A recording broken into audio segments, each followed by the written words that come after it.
నమస్కారం.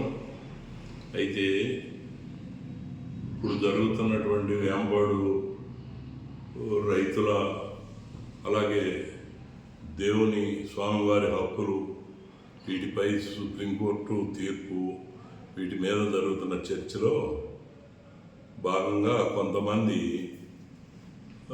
స్థానిక గ్రామాల్లో వైసీపీ పార్టీకి చెందినటువంటి నాయకులు కొంత అపోహలు ఉన్నారు. చంద్రబాబు గారే కదా రైతుల గురు మెడకు ఉరితాడు లాంటి జీవోలు ఇచ్చిందన్నారు. అది కొద్దిగా మీరు ఉపసంహరించుకుంటే మంచిది.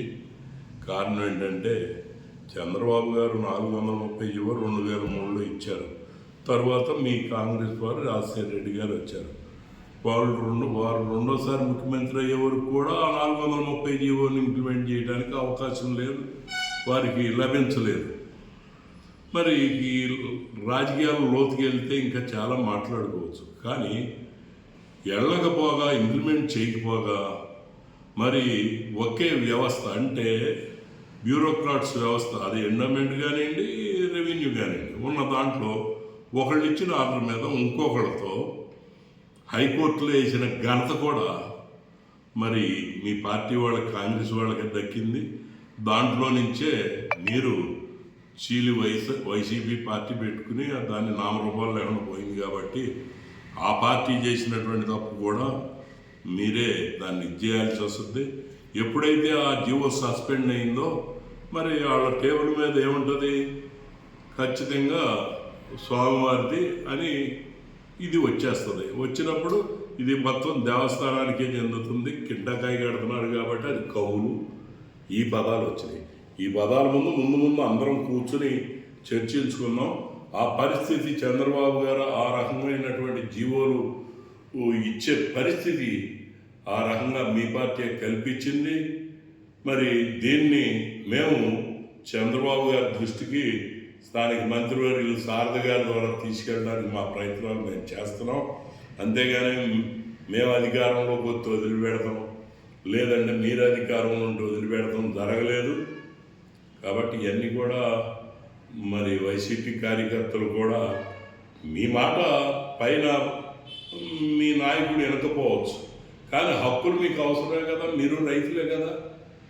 పోనీ మీకు కూడా తెలుగుదేశం అంటే పడకపోయిన హక్కుల కోసం ఉమ్మడి కార్యాచరణ జెండాలు పక్కన పెడదాం కాసేపు అందరం. ఆలోచించండి మీరు. వాళ్ళు ఎలా మాట్లాడారు, వీళ్ళు ఎలా మాట్లాడారు అని మిమ్మల్ని వ్యక్తులుగా మేము టార్గెట్ చేయడం కానీ మీరు మమ్మల్ని టార్గెట్ చేయడం కానీ అది రైతులకి ఇబ్బంది కలిగే పరిస్థితులు వస్తాయి. కాబట్టి మనం టోటల్గా రైతాంగం అందరం ముందుకు రండి, ఒక సమావేశం ఏర్పరచుకోండి.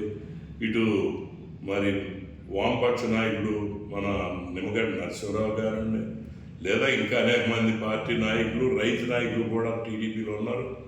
వాళ్ళందరూ కూడా ముందుకు వచ్చి సమిష్టిగా అసలు జరిగిందేంటి, జరుగుతున్నదేంటి, జరగాల్సిందేంటి, చట్టపరంగా స్పష్టంగా చట్టపరంగా ఏం జరగాల్సి ఉంది, ఏం జరుగుతుంది, దీన్ని విశ్లేషించి లైన్లో పెట్టి మీరు తీసుకెళ్తే మంత్రి గారు ఎవరికైనా కానీ అది స్టడీ చేస్తారు, అది ప్రభుత్వానికి నివేదిస్తారు. ఆ తర్వాత ప్రభుత్వమే చేయాలి తప్ప మరి ఇంకా వేరే ప్రత్యామ్నాయం ఏం లేదు. ఎందుకంటే కోర్టులకు వెళ్ళినా ఏమీ ప్రయోజనం లేదు.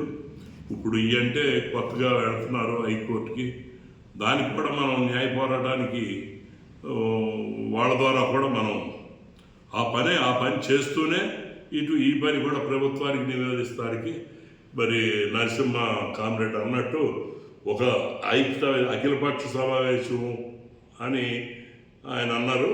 కాకపోతే అఖిలపక్ష సమావేశానికి ముందే మనం స్థానిక 5 గ్రామాల నుంచి అఖిలపక్ష సమావేశం ఒకటి ఏర్పాటు చేసుకుని మరి దీన్ని ఎజెండాగా పెడితే మరి ప్రభుత్వమైనా కాదన్నది కదా.